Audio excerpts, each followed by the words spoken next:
جن لوگوں کو ملتے ہی ناگواری کا احساس ہوتا ہے وہ کسی نہ کسی بد فعلی میں مبتلا ہوتے ہیں۔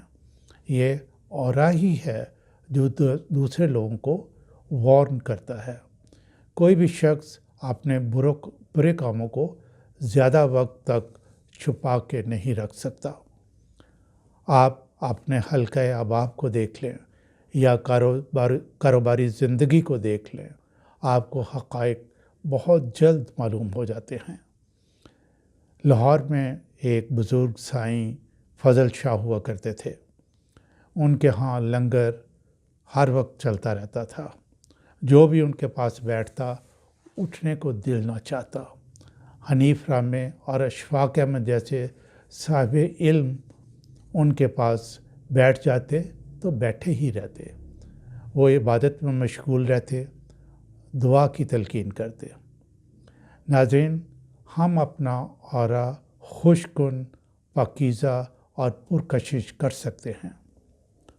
گناہ اور غلط کاموں سے تائب ہو کر اپنے کاروبار یا ملازمت کو ایمانداری سے سر انجام دیں اور پھر عبادات کی طرف توجہ دیں۔